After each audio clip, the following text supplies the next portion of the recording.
ایک شادی شدہ عورت کی بھی نا کتنی خوشحال اور کتنی غم زدہ سی زندگی ہوتی ہے نا۔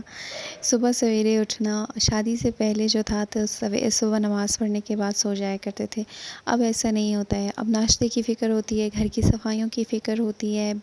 بیبی کا ڈائپر بہت زیادہ ہیوی ہو چکا ہوگا، اس کو چینج کرنا ہے، بڑے والے بچے کو جو ہے اٹھ کر سسو کروانا ہے،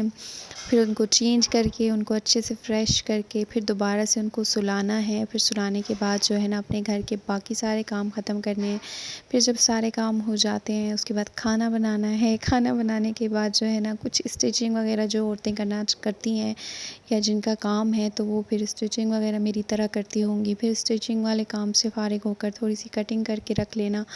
ان ساری چیزوں میں عشاء ہو جاتی ہے اور عشاء تک ایک منٹ بھی لیٹنے یا بیٹھنے کا ٹائم نہیں ملتا ہے۔ یہ میں اپنی بات کر رہی ہوں جب بچے چھوٹے ہوتے ہیں تو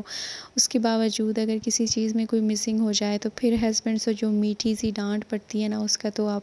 بھول ہی جائیں۔ ہسبینڈ اتنا ذلیل کر کے چلے جاتے ہیں لیکن پھر بھی ایک وائف کو یہی ہوتا ہے کہ جب واپس آئیں اللہ کرے ان کا موڈ اچھا ہو، اللہ کرے ان کا موڈ فریش ہو، بلکہ اس کو اس چیز کی فکر تو ہوتی ہی نہیں ہے کہ انہوں نے مجھے ڈانٹا ہے تو اب میں جو ہے اپنی سیلف رسپیکٹ کو لے کر بیٹھ جاؤں۔ پھر بھی وہ سارے گھر کے کام کر رہی ہوتی ہے، اس کے اندر تھوڑا سا ہوتا تو ہے کہ میرے ہسبینڈ نے مجھے ڈانٹا ہے، لیکن یہ ہوتا ہے کہ پھر بھی وہ ناراض نہیں ہوتی، ناراضگی میں کام نہیں چھوڑتی، گھر نہیں چھوڑتی، بچوں کا دھیان نہیں چھوڑتی، کسی چیز کو بھی وہ اگنور نہیں کر سکتی۔ اسی طرح سارا دن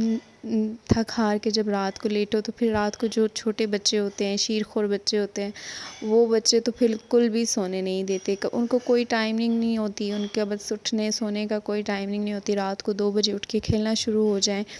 یا پھر جو ہے ساری رات سوئے رہیں یا پھر ساری رات جاگے رہیں، ان کو تو آپ کچھ کہہ بھی نہیں سکتے کیونکہ وہ بہت چھوٹے ہوتے ہیں۔ آپ بتائیں آپ کی کیا